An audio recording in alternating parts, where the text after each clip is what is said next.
Hello everyone, welcome back to my channel study only science. MP TET वर्क 3 चयन परीक्षा की तैयारी करें सभी स्टूडेंट्स के लिए आज विज्ञान का यूनिट 15 जिसके हम कुछ टॉपिक्स जो मैंने इसके आपको कंटेंट करा दिया था, मूल एवं व्युत्पन्न मात्रक का था और दूरी, स्थापन, चाल, वेग, त्वरण और गति के समीकरण, इससे रिलेटेड हम कुछ एमसीक्यूज करेंगे। मिक्स क्वेश्चन आज हमारे रहने वाले हैं, तो सभी लोगों के लिए क्लास बेहतर होने वाली है, तो सब लोग यहाँ पे ध्यान दीजिए।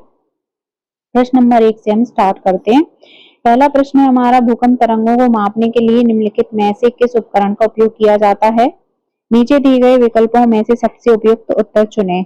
तो इसका जो है वो सिस्मोग्राफ का उपयोग किया जाता है। बी ऑप्शन सही हो जाएगा। अगला प्रश्न है, निम्नलिखित में से दाब की इकाइयां हैं, तो इनमें से दाब की इकाइयां हैं वो सभी हो जाएंगी। ठीक है, ये सभी दाब की इकाइयां होती हैं। यहाँ पे आंसर डी सही हो जाएगा। अगला प्रश्न है, सूची 1 को सूची 2 से सम्मिलित करना है। एक तरफ भौतिक मात्राएं दी गई, एक तरफ मापन की इकाइयां दी गई हैं। तो हमारा इसमें जो आवा सादा है, इनमें से जो राइट आंसर हो जाएगा वो ए हो जाएगा। ठीक है, ऑप्शन ए। ठीक है, क्योंकि जो ए का जो हमारा पहला क्या है, विद्युत धारा, तो इसका क्या होता है, कूलम प्रति सेकंड। ठीक है, और बी जो प्रतिरोधकता है उसका होगा वोल्ट एम्पियर, और सी जो होता है शक्ति, शक्ति का मात्रक होता है वोल्ट एम्पियर आवेश का, एम्पियर सेकंड। ठीक है, तो इस तरह से हमारा आंसर हो जाएगा। अगला प्रश्न है, इलेक्ट्रॉनों की प्रवाह को मापने के लिए कौन सा यंत्र प्रयुक्त होता है? तो इलेक्ट्रॉनों की प्रवाह को मापने के लिए एम्पियर जो एमीटर होता है, एमीटर, वो यंत्र प्रयुक्त होता है, एमीटर्स। ठीक है, अगला प्रश्न है, लाइट ईयर का उपयोग किसे मापने के लिए किया जाता है? तो लाइट ईयर दूरी नापने के लिए किया जाता है, दूरी।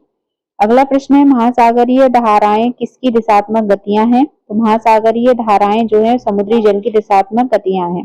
ठीक है, समुद्री जल की। अगला प्रश्न है, एनटीयू का मापने की इकाई है? तो एनटीयू मापने की जो इकाई है वो है जल की अविलता। ठीक है, टर्बिडिटी।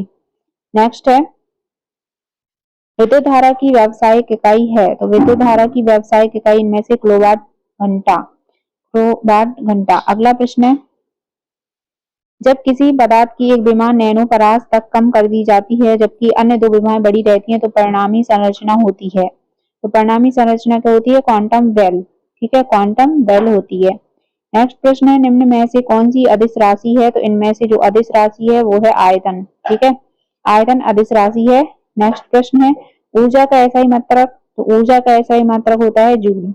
ठीक है, जूल। अगला प्रश्न है, फेदम मापने की इकाई है? तो फेदम किसको मापते हैं? फेदम से या किसकी इकाई है? तो यह जल की गहराई की इकाई फेदम है। ठीक है, जल की गहराई मापने की इकाई है। अगला प्रश्न है, वायुयान के इंजन की प्रति मिनट परिक्रमण की संख्या मापने के लिए किस उपकरण का उपयोग किया जाता है? तो इसका उपयोग किया जाता है टैकोमीटर का। ठीक है, वायुमंडल के इंजन की प्रति मिनट परिक्रमण की संख्या टैकोमीटर से मापी जाती है। नेक्स्ट है, निम्नलिखित में से कौन सी एक सदिश राशि नहीं है? तो कौन सी सदिश राशि नहीं है? इसका आंसर है प्रतिरोध, ये सदिश राशि नहीं है।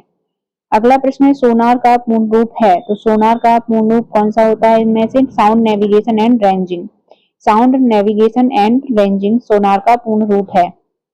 अगला प्रश्न, निम्नलिखित में से किस जोड़े में समान एसआई इकाइयां हैं? तो किस जोड़े में जो है समान एसआई इकाइयां हैं वो है कार्य और ऊर्जा। ठीक है, कार्य और ऊर्जा। अगला प्रश्न है, संवेग का एसआई मात्रक? तो संवेग का एसआई मात्रक होता है किलोग्राम मीटर प्रति सेकंड। अगला प्रश्न है, सदिश राशि पहचानिए? तो सदिश राशि इनमें से कौन सी होगी? संवेग। ठीक है, संवेग सदिश राशि है।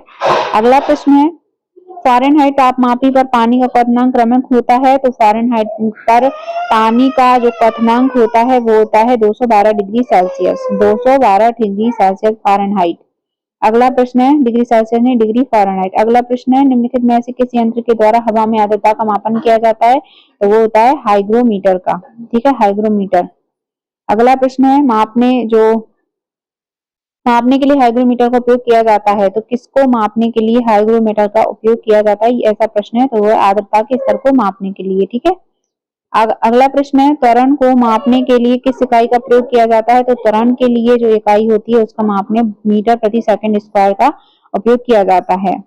अगला प्रश्न है, जूल निम्नलिखित की इकाई है? तो जूल निम्नलिखित में से किसकी इकाई होती है? वो होती है, जूल होती है कार्य की। ठीक है, जूल यहाँ पे option number C right answer है। कार्य की नहीं, सॉरी, ऊर्जा की इकाई होती है। ठीक है, जूल ऊर्जा की इकाई होती है। अगला प्रश्न है, आपेक्षिक घनत्व को मापने के लिए प्रयोग की जाने वाली इकाई क्या है? तो आपेक्षिक घनत्व को मापने की जो इकाई होती है इनमें से कोई नहीं। ठीक है, आपेक्षिक घनत्व को ग्राम प्रति घन सेंटीमीटर, इसमें नहीं, किलोग्राम प्रति घन सेंटीमीटर, इस तरह से, लेकिन उसकी कोई इकाई नहीं होती है। ठीक है, अगला प्रश्न है मोल मात्रक।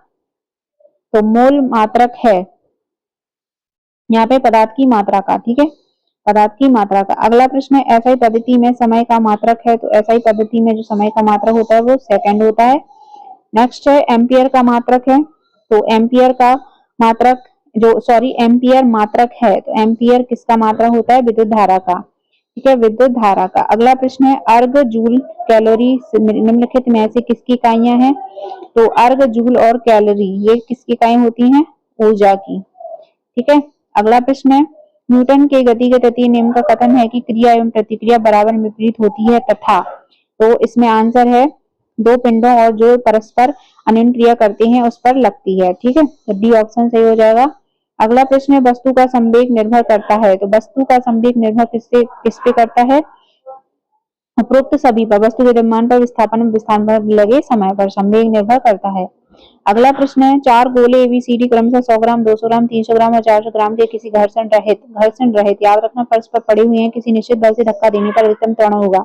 तो घर्षण रहित जो है अधिकतम त्वरण किसका होगा? जिसपे कम, जिसका भार होगा, घर्षण रहित सतह है तो उस पे अधिकतम त्वरण होगा। अगला प्रश्न है यदि किसी पिंड पर कार्यरत बल शून्य है तो उसका संवेग है। तो उसका संवेग कैसा रहता है? अगर कार्य जो शून्य है तो उसका संवेग नियत रहेगा। ठीक है, नियत रहेगा। अगला प्रश्न है जब एक नाविक नाव से आगे की ओर कूदता है तब नाव पीछे की ओर चली जाती है। यह एक उदाहरण है। तो यह किसका उदाहरण है? न्यूटन की गति के तृतीय नियम का उदाहरण है। अगला प्रश्न है जब किसी वस्तु को ऊर्ध्वाधर ऊपर की ओर फेंका जाता है तो उसकी अधिकतम ऊंचाई पर उसका वेग क्या होगा? तो उसके अधिकतम ऊंचाई पर उसका वेग होता है 0 मीटर प्रति सेकंड। ठीक है, अधिकतम ऊंचाई पर वो स्थिर हो जाती है। अगला प्रश्न है यदि दो अलग अलग द्रव्यमान वाली स्थिर वस्तुओं पर एक ही समय अवधि के समान बल कार्य करता है तो उन दो वस्तुओं के लिए निम्नलिखित में से क्या समान होगा? तो क्या समान होता है? उनमें से संवेग समान होगा। ठीक है, संवेग। अगला प्रश्न है रॉकेट और जेट प्लेन की उड़ान किसके सिद्धांत का व्यवहारिक अनुप्रयोग है? तो रॉकेट और जेट प्लेन रैखिक गति का संरक्षण। ठीक है, इसका सिद्धांत व्यवहारिक अनुप्रयोग किया गया है। दूध से क्रीम निकालने में कौन सा बल लगता है? तो दूध से क्रीम निकालने के लिए अपकेंद्रीय बल लगता है। ठीक है, अपकेंद्रीय बल। रॉकेट संरक्षण के सिद्धांत पर कार्य करता है। तो रॉकेट संवेग संरक्षण के सिद्धांत पर कार्य करता है, संवेग संरक्षण पर। ठीक है, अगला प्रश्न है चलती हुई बस में जब अचानक ब्रेक लगते हैं तो उसमें बैठे यात्री आगे की ओर गिरते हैं, यह किस सिद्धांत पर कार्य करता है? तो ये न्यूटन का कौन सा नियम होगा? जो आगे की ओर धक्का लगता है, तो ये न्यूटन का पहला नियम है। ठीक है, अगला प्रश्न है जिसे जड़त्व का नियम कहते हैं। नेक्स्ट है किसी मनुष्य का पृथ्वी पर भार 600 न्यूटन है। मनुष्य का भार पृथ्वी पर कितना है? 600 न्यूटन है। तब चंद्रमा पर उसका भार कितना होगा? तो चंद्रमा पर उसका भार कितना होगा? 1/6 गुना। ठीक है, तो यहाँ पे उसका कितना होगा जाएगा? 100 न्यूटन। ठीक है, 100 न्यूटन। अगला प्रश्न है ग्रहों की गति का नियम किसने प्रतिपादित किया? तो ग्रहों की गति का नियम जो है वो प्रतिपादित किया था केपलर ने। ठीक है, केपलर ने प्रतिपादित किया।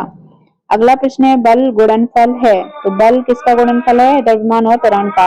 बल द्रव्यमान और त्वरण का गुणनफल है। रॉकेट किस सिद्धांत पर कार्य करता है?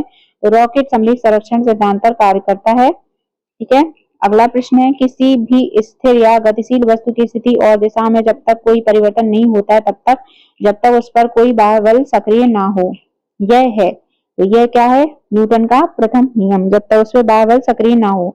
अगला प्रश्न है ऊपर फेंकी जाने वाली वस्तु का त्वरण होता है। तो ऊपर फेंकी जाने वाली वस्तु का जो त्वरण है वो क्या होता है? ऋणात्मक। ठीक है, ऋणात्मक होता है।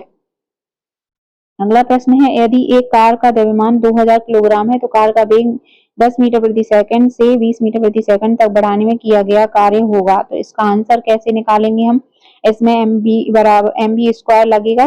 ठीक है, वो वाला आप इसमें सूत्र लगाएंगे तो इसमें आपका आंसर निकल आएगा 1/2 mv स्क्वायर से। ठीक है, तो हमारा जो किया गया इसका सही आंसर क्या आ जाएगा? 300 किलो जूल। ठीक है, 300 किलो जूल। अगला प्रश्न है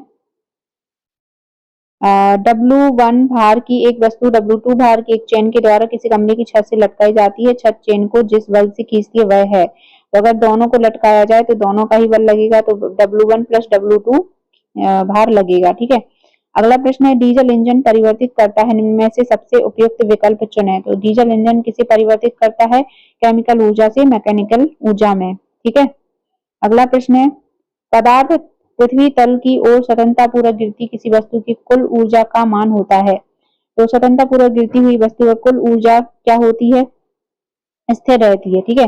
कुल ऊर्जा स्थिर रहता है। अगला प्रश्न है यदि एक वस्तु का द्रव्यमान आधा तथा वेग दुगना कर दिया जाता है तो इसकी गतिज ऊर्जा का मान पहले की अपेक्षा होगा। यदि क्या द्रव्यमान आधा और वेग दुगना कर दिया जाए तो गतिज ऊर्जा का मान कैसा हो जाएगा? दुगना। ठीक है। यहाँ पे कैसा हो जाएगा? दुगना हो जाएगा। अगला प्रश्न है दूध से क्रीम या दही से मक्खन निकालना किस सिद्धांत पर कार्य करता है? तो ये करता है अपकेंद्री बल पर। अपकेंद्री बल पर। अगला प्रश्न है निम्न में से किस इंजन का कार्य न्यूटन के तीसरे नियम पर आधारित है? तो किस इंजन का कार्य जो है न्यूटन के तीसरे नियम पर आधारित होता है? जेट इंजन एवं रॉकेट। ठीक है। जेट इंजन एवं रॉकेट। अगला प्रश्न है ओटीईसी का अर्थ है। तो ओटीईसी का अर्थ है ocean thermal energy conversion. Ocean thermal energy conversion. अगला प्रश्न है यदि कोई वस्तु स्वतंत्र रूप से पृथ्वी पर गिरती है तो उसकी कुल ऊर्जा कैसी होगी? स्थिर रहती है। ठीक है। स्वतंत्र रूप से गिर रही है तो स्थिर रहेगी। अगला प्रश्न है बांध में संग्रहित जल के द्वारा धारण की गई ऊर्जा है। तो बांध में जो संग्रहित जल होता है उसकी धारण की गई ऊर्जा क्या होती है? स्थितिज ऊर्जा होती है। स्थितिज ऊर्जा। अगला प्रश्न है बिजली पैदा करने के लिए विशाल तरंगों के पास कौन सी ऊर्जा है? तो बिजली पैदा करने के लिए विशाल तरंगों के पास कौन सी ऊर्जा होती है? वो होती है गतिज ऊर्जा। ठीक है। गतिज ऊर्जा। नेक्स्ट है यदि किसी वस्तु की चाल आधी कर दी जाए तो गतिज ऊर्जा क्या होगी? यदि वस्तु की चाल आधी कर दें तो उसकी गतिज ऊर्जा 1/4 रह जाएगी। ठीक है। 1/4 रह जाती है। अगला प्रश्न है सूर्य में कौन सा परमाणु ईंधन होता है? तो सूर्य में जो परमाणु ईंधन होता है वो हाइड्रोजन होता है। ठीक है। हाइड्रोजन। अगला प्रश्न है गतिज और स्थितिज ऊर्जा का योग देता है। तो गतिज और स्थितिज ऊर्जा का योग यांत्रिक ऊर्जा। ठीक है। यांत्रिक ऊर्जा। अगला प्रश्न है यदि किसी वस्तु के वेग को दुगना कर दें तो उसकी गतिज ऊर्जा होगी। वस्तु के वेग के दुगना करने पर क्या होगी? उसकी ऊर्जा चौगुनी हो जाएगी। नेक्स्ट है निम्नलिखित में से किसमें गतिज ऊर्जा नहीं है? तो जिसमें इनमें से बहता हुआ पानी, खींचा हुआ धनुष। तो इसमें गतिज ऊर्जा नहीं है। खींचा हुआ धनुष गतिज ऊर्जा नहीं है। अगला प्रश्न है सूर्य में निरंतर ऊर्जा का सृजन किस कारण होता है? तो सूर्य में नाभिकीय संलयन के कारण निरंतर ऊर्जा का सृजन होता रहता है। अगला प्रश्न है प्रति इकाई क्षेत्रफल पर लगने वाले बल को क्या कहा जाता है? प्रति इकाई क्षेत्रफल पर लगने वाले बल को कहा जाता है दबाव। ठीक है। प्रेशर। अगला प्रश्न है किसी वस्तु में उसकी गति के कारण उपस्थित ऊर्जा को क्या कहते हैं? किसी वस्तु में उसकी गति के कारण उपस्थित ऊर्जा को क्या कहते हैं? गतिज ऊर्जा। इसका ऑप्शन सी राइट हो जाएगा। तो आज के हमारे प्रश्न आप लोगों को कैसे लगे कमेंट करके हमें जरूर बताएं और ऐसे ही अगली क्लास के लिए हमारे साथ जुड़े रहिए और वीडियो को लाइक कर दीजिए और अगर आपकी कोई क्वेरी है तो मुझे जरूर शेयर करिए। मिलते हैं नेक्स्ट क्लास में।